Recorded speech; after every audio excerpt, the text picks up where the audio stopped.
Il est 13 h à Abidjan. Bonjour à tous. Voici les titres de l'actualité de ce jeudi 29 mars. Opération de maintien de la paix. Le ministre d'État, ministre de la Défense, dévoile les propositions de la Côte d'Ivoire à l'ONU. Ahmed Bakayoko propose 3 conditions essentielles. Ces conditions dans ce 13 h.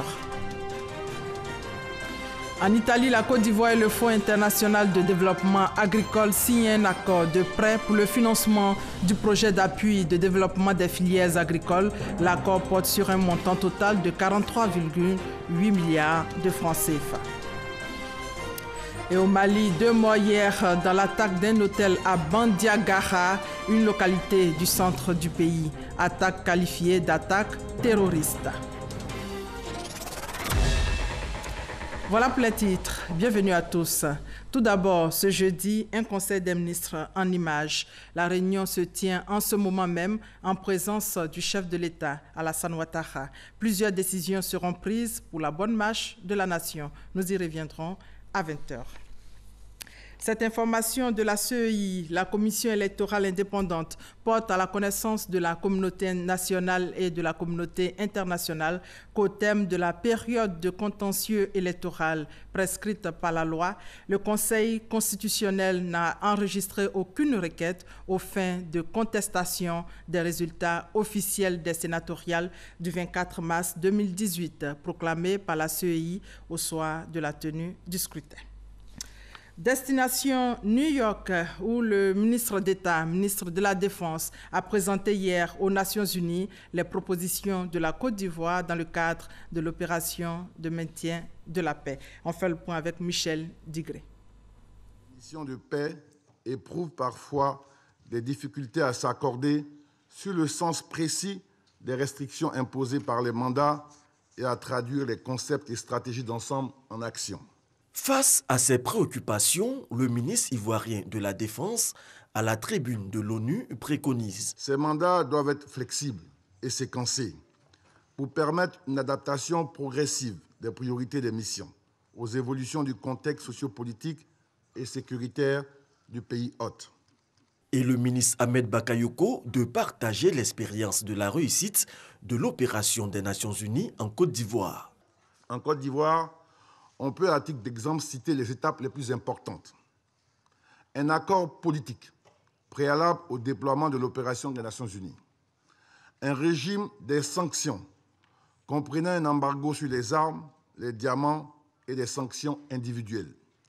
L'autorisation de recourir à la force pour détruire les armes lourdes. Le respect de l'accord politique et du résultat des urnes certifiées par les Nations Unies. Ces derniers actes, la certification des résultats par les Nations Unies a été déterminant pour crédibiliser le processus électoral. Le ministre Ahmed Bakayoko reconnaît cependant que toutes les opérations ne répondent toujours pas à ce schéma réussi. Certaines connaissent même de sérieux échecs ou s'éternisent. Ce sont des raisons pour lesquelles il invite le Conseil de sécurité à reconsidérer leur mode de fonctionnement à travers un projet courageux de réforme. Une délégation de la Commission nationale des droits de l'homme était récemment aux États-Unis aussi, où elle a pris part à un panel sur le thème « Brisons le plafond de verre, autonomisation politique des femmes et accès des femmes aux responsabilités politiques ». La présidente de la CNDHCI a exposé sur les conditions des femmes, nous dit Abou Sanogo.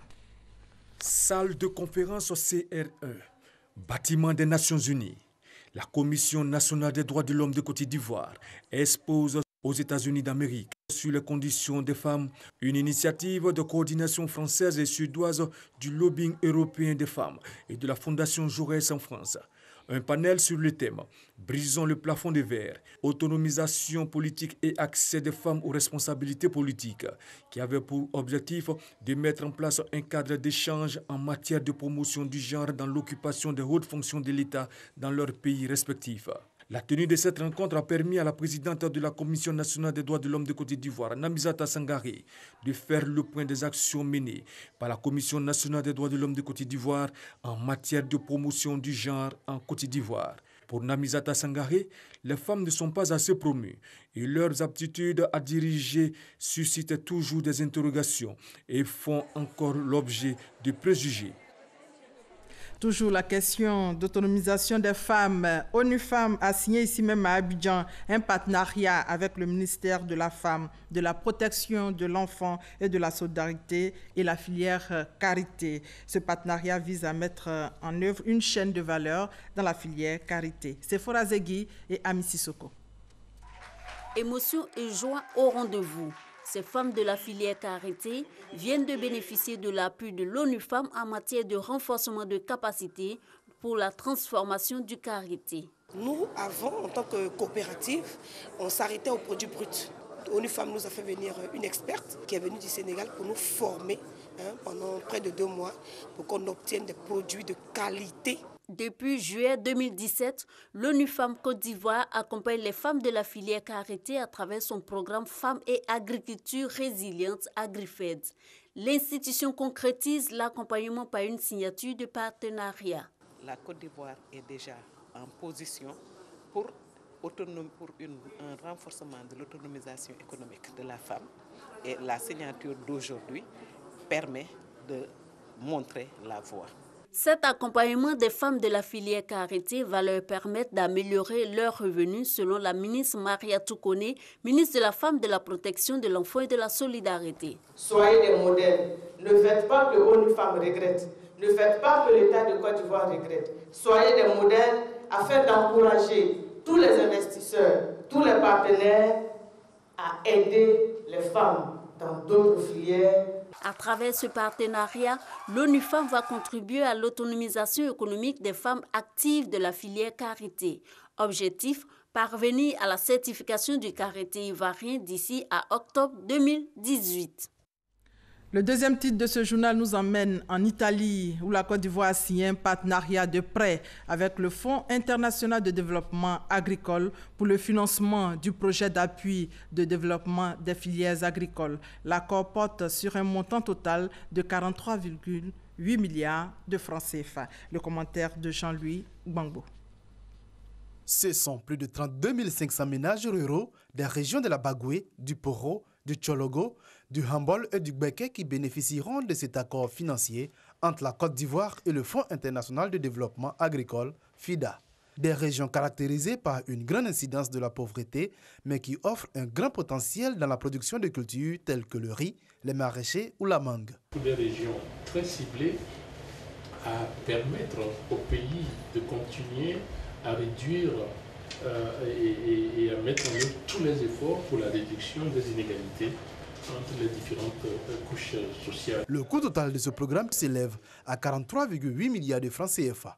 Il vise l'amélioration des revenus des petits producteurs en les aidant à s'intégrer dans les filières correspondant à leurs produits respectifs. La mise en œuvre du PADFA va renforcer les actions prévues dans les filières concernées tout en assurant la durabilité de la sécurité alimentaire et des revenus des exploitants agricoles dans les régions bénéficiaires de ce projet. Je saisis cette opportunité, Monsieur le Président, pour réaffirmer le rôle combien essentiel du FIDA dans le développement rural en Côte d'Ivoire, vu l'impact de vos différents projets sur les populations ivoiriennes.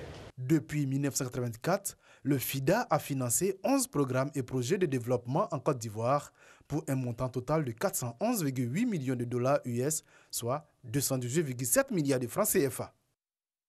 Au Congo-Brazzaville, le manioc est l'aliment de base avec 2 produits dérivés contre 10 en Côte d'Ivoire.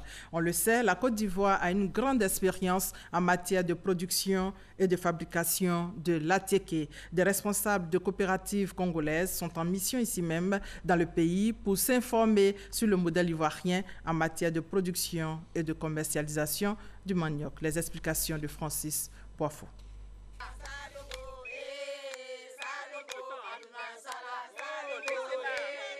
Des femmes congolaises maniant la machette dans ce champ de manioc à Beaunois au sud de la Côte d'Ivoire après des cours théoriques.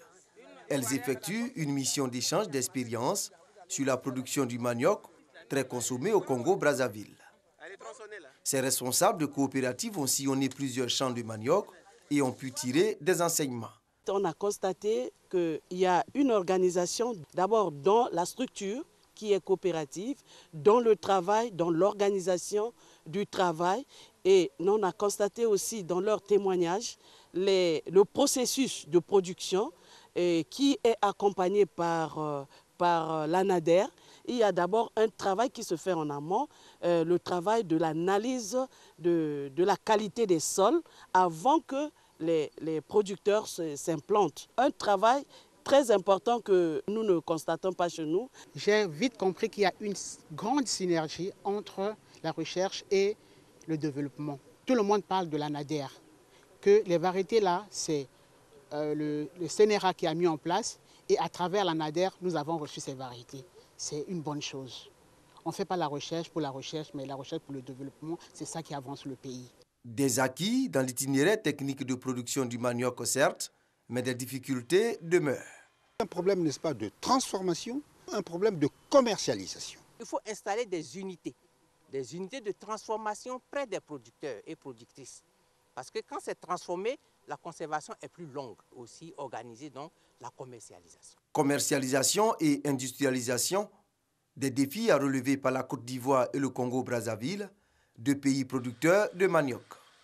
En 2016, la Côte d'Ivoire a produit environ 4,5 millions de tonnes de manioc. Au chapitre santé, le ministère de la Santé et de l'Hygiène publique a lancé le projet de prise en charge intégrée de la santé maternelle, infantile et de la nutrition dans le nord de la Côte d'Ivoire. C'est un projet qui vise à améliorer la santé des femmes et des enfants. Il s'étend sur 5 ans avec la collaboration de l'Agence française de développement et de l'UNICEF. Ami Sissoko. La Côte d'Ivoire. Seuls 4 à 10% de femmes utilisent une méthode contraceptive moderne et 50 à 70% des femmes enceintes sont assistées à l'accouchement par du personnel qualifié. Aussi observé, 10 à 11% d'enfants de 0 à 5 ans souffrent de malnutrition chronique et 125 enfants de 0 à 5 ans meurent sur 1000 naissances vivantes. Des raisons qui expliquent la mise en place du projet prise en charge intégrée de la santé maternelle et infantile et de la nutrition dans le nord de la Côte d'Ivoire. Une initiative du ministère de la Santé et de l'Hygiène publique. Pour faire un projet, il faut une étude. Et ce que l'étude a relevé, c'est que le couple mère-enfant a besoin d'un soutien. Dans le nord, le besoin se fait sentir. Et c'est pourquoi ce projet vise vraiment la région du nord pour mieux prendre en compte les aspects nutritionnels et la santé mère-enfant dans ces régions-là. Améliorer la santé des mères, des femmes enceintes et des enfants passe entre autres par la formation des agents de santé, la dotation des centres de santé en équipements et en médicaments. La mise en œuvre du projet sera faite par l'UNICEF en collaboration avec l'Agence française de développement. L'UNICEF va accompagner et dans la formation des agents de santé en charge des thématiques santé maternelle et infantile, avec un système de tutorat, avec l'appui de ceux qui connaissent déjà, qui sont dans les hôpitaux, qui sont pointus, qui vont aller dans les centres de santé, apprendre aux gens comment faire, comment sauver un enfant, comment sauver une mère. Le projet de prise en charge intégrée de la santé maternelle et infantile et de la nutrition dans le nord de la Côte d'Ivoire s'étend sur 5 ans. Il est cofinancé par l'État ivoirien et l'UNICEF à plus de 7 milliards de francs CFA. Et la Côte d'Ivoire a lancé une enquête sur l'impact du VIH au sein de la population en vue de décrire l'état actuel de l'épidémie dans le pays. C'est l'enquête SIFIA pour la Côte d'Ivoire. L'enquête a débuté le 10 août 2017 et s'achève demain. Selon l'ONU-SIDA, 460 000 personnes vivent avec le VIH en Côte d'Ivoire. Comment le projet SIFIA fonctionne-t-il sur le terrain? Élément de réponse avec Walter Amadou Ouattara. Mobilisation communautaire à Drayo-Dagnoa, village de la sous-préfecture de Ouagayo dans la région du Gord. Une tradition qui marque le début des activités de terrain des agents de l'enquête nationale sur l'impact du VIH dans la population dénommée SIFIA. C'est un projet de santé que conduit le ministère de la Santé et de l'Hygiène publique. Le SIFIA vise à assurer une meilleure adéquation entre les besoins des populations et les ressources disponibles pour l'amélioration de l'accès aux soins et traitements du VIH. Il s'agit principalement d'essayer d'évaluer quelle est la portée des politiques de lutte contre le VIH qui ont été menées depuis la découverte du premier cas de VIH en Côte d'Ivoire ici.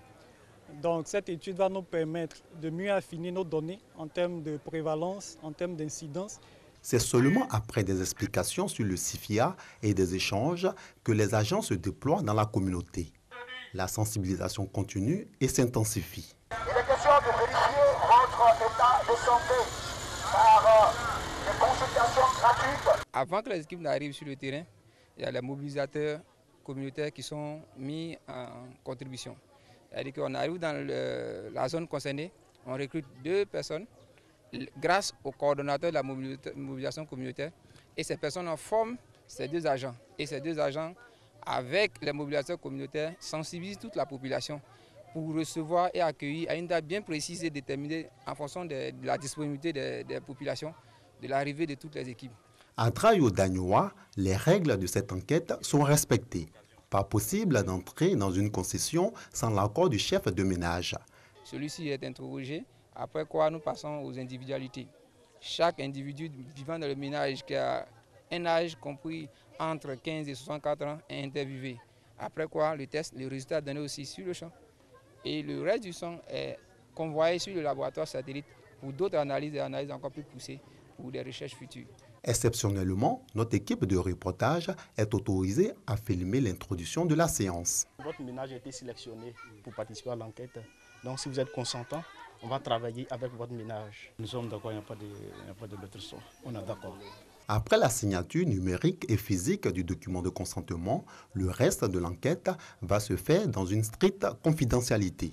Lorsque la personne est dépistée positive, on a encore un autre processus que nous mettons en place. C'est-à-dire, nous prenons les contacts de ce participant, que nous mettons en lien avec les structures sanitaires, les différentes ONG qui font la prise en charge du VIH. Les ONG négatives, nous continuons à leur prodiguer des conseils pour dire que dans un délai de 3 mois, nous conseillons à cette personne-là de pouvoir se rendre encore dans une structure sanitaire, dans les mêmes conditions, se faire tester encore. Les activités du programme SIFIA bénéficient de l'appui des autorités coutumières et administratives. Elle s'implique dans la mobilisation communautaire. Je voulais que les gens travaillent bien et puis trouver la solution des maladies. Je demande à la population de bien recevoir les gens. Je leur ai dit d'ouvrir leurs portes et surtout d'éviter la stigmatisation parce que c'est le véritable problème. Vous voyez, je fais moi-même l'effort d'être là parce que quand on ne voit pas l'autorité, on se demande est-ce que ce projet-là, il vient vraiment de là-haut. Après mon test, c'est avéré que j'étais positif.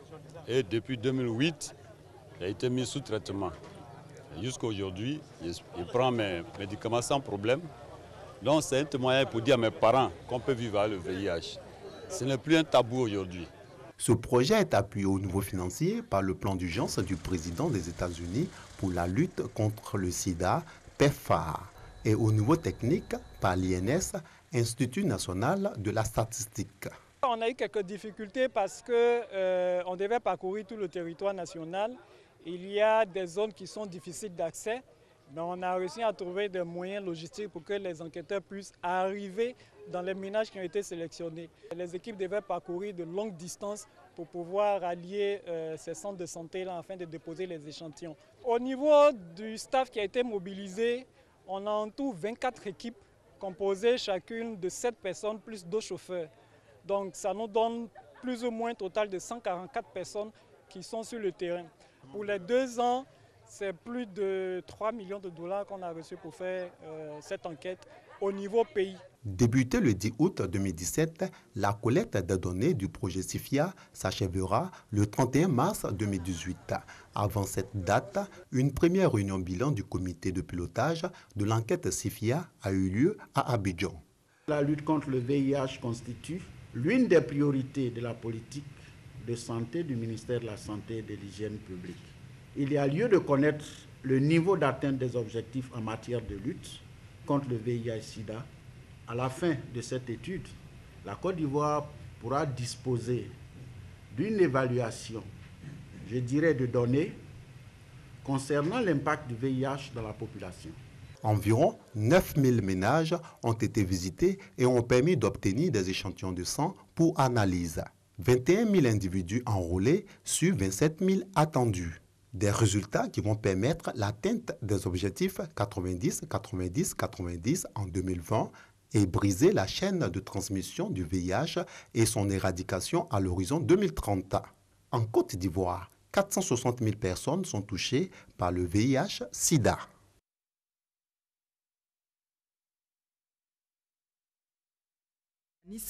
En charge de l'énergie dont la mission est de collecter, traiter et de diffuser les données. Mais dans la réalité, de nombreuses insuffisances sont constatées dans la collecte de ces données. Pour trouver une solution à cette situation, les pays de l'UEMOA ont décidé de se doter d'un système d'information dans les 8 États membres. Un reportage de Cheikh Koné.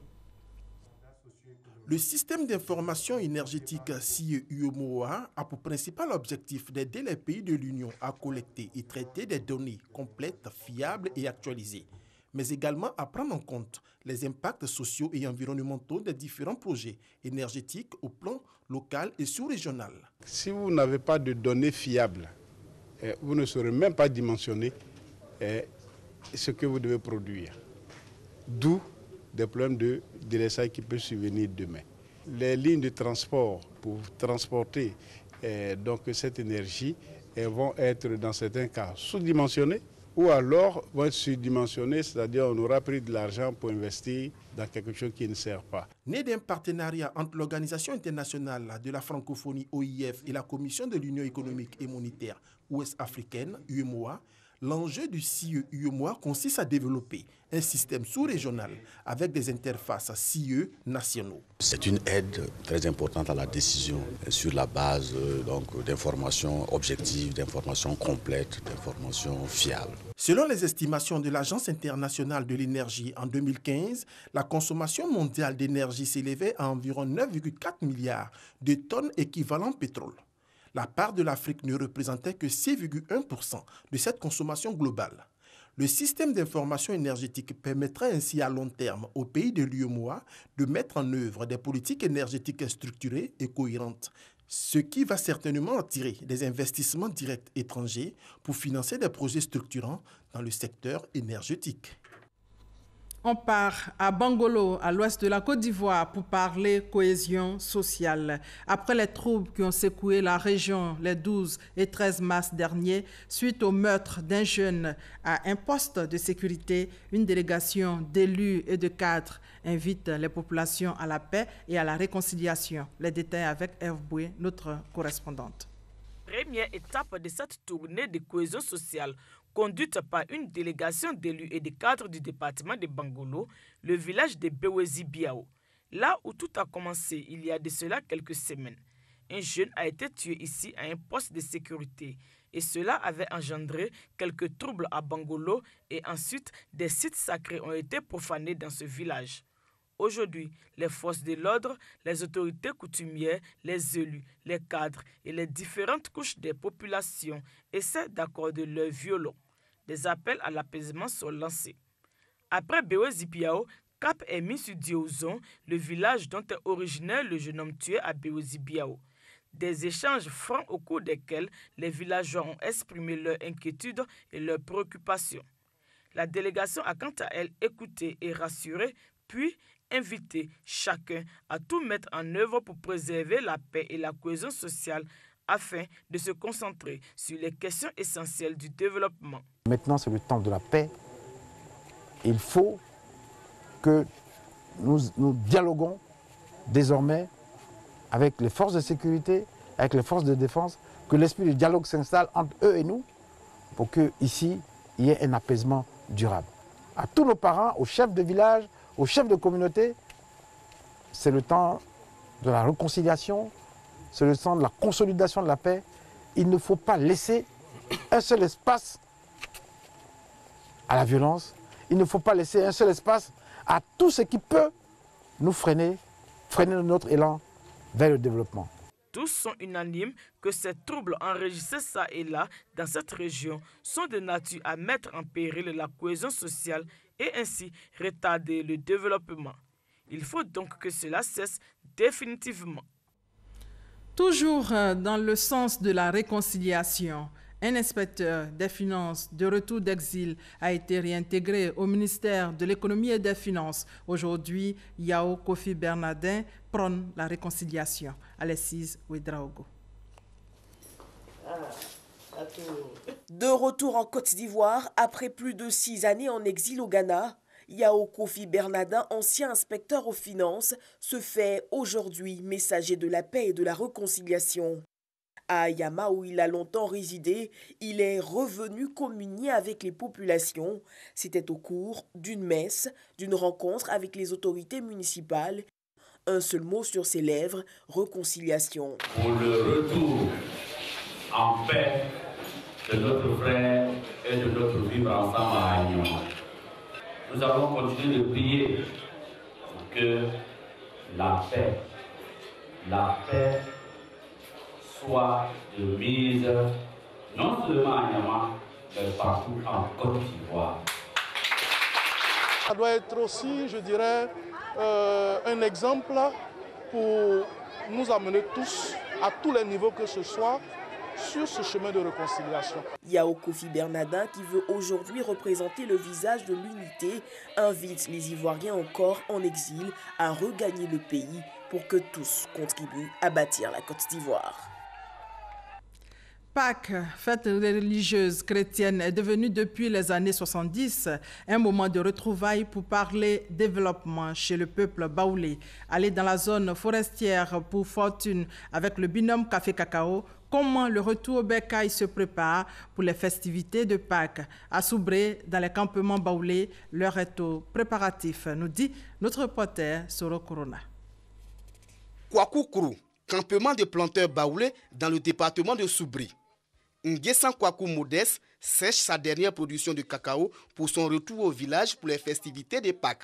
Je compte aller, mais à cause du prix du cacao et la production aussi a été moins, donc peut-être que je ne pourrai pas aller. Kwasi Tanou, lui, est déjà prêt. Il sera au village pour achever sa maison en construction depuis 5 ans. Cette année, la production n'a pas été bonne. Le peu que j'ai eu, je dois aller au village pour faire la toiture de la maison. En plus d'achever la maison, il y a des problèmes de famille à régler. Dans tous les cas, je suis obligé d'être au village. À 5 km de Kwakou-Krou, dans un autre campement baoulé, Alamoua Jean est contraint de rester loin de ses parents pour ses retrouvailles annuelles. Je ne pourrais pas partir parce que le cacao n'a pas produit. Et puis le prix aussi n'a pas été ça. Donc je ne peux pas aller au village cette année. Bon, au village aussi, je compte sur la NACAD aussi. La NACAD n'a pas produit, donc je préfère rester ici. Pas question de s'endetter pour venir au village pour les uns. Pour les autres, la Pâques constitue le seul moment de retrouvailles. Donc inutile de rater ce rendez-vous annuel. Chaque année, je vais au village. Mais cette année, ce n'est pas possible. La production n'a pas été bonne. Si je dois y aller, je suis obligé de prendre un crédit. Comme je ne veux pas m'endetter, je reste ici avec certains frères pour surveiller le campement. Quand je vais au village, j'ai des avantages. Je vais pour voir un peu quelles sont les réalisations des villageois pour me ressourcer, pour venir et braver encore, pour travailler pour que demain, je devienne comme eux. J'ai des parents, il y a longtemps, on ne s'est pas vu. Mais au temps de Pâques, là, on a le temps pour aller se réunir. Il y a les réunions de la famille. On va le faire. Dans les campements visités, les préparatifs au retour au bercail vont bon train. Les provisions pour le séjour au village sont en train d'être mises en sac. Pour éviter les longues attentes dans les gares, les planteurs s'activent à quitter les campements le plus tôt possible. Et déjà, Pakinou à Yamsokro, la première partie de Pakinou Festival a pris fin avec l'ouverture officielle du village Pakikro. Le point avec Sephora Zegui et Abou Sanogo. La 5e édition de Pakinou Festival bat son plein dans la capitale politique Yamoussoukro. Les populations d'une vingtaine de villages se sont donné rendez-vous dans 6 villages dont Akpesekro, Saabo et Alagua pour célébrer leurs retrouvailles. Sortie de masques, concours de beauté féminin et masculin, ateliers d'art et de peinture étaient entre autres les activités qui ont meublé cette fête. Nyarangwe Kwakoujan, maire de Yamoussoukro, après avoir ouvert officiellement le village Pakikro, a dit aux visiteurs que cette fête a été initiée pour que tous les fils et toutes les filles de Yamoussoukro se retrouvent pour fêter, échanger et surtout initier des actions de développement.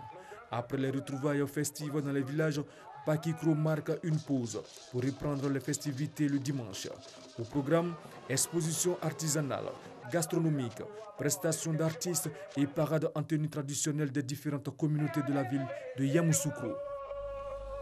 Hors de nos frontières, au Mali, des assaillants ont attaqué hier Bandiagara, une localité du centre du pays, avant d'être repoussés. Au cours de cette attaque, au moins 2 personnes ont été tuées. L'attaque a été officiellement qualifiée de terroriste. Et voilà, c'est la fin de ce 13h supervisé par RDB. Merci de votre fidélité. On se retrouve ce soir à 20h.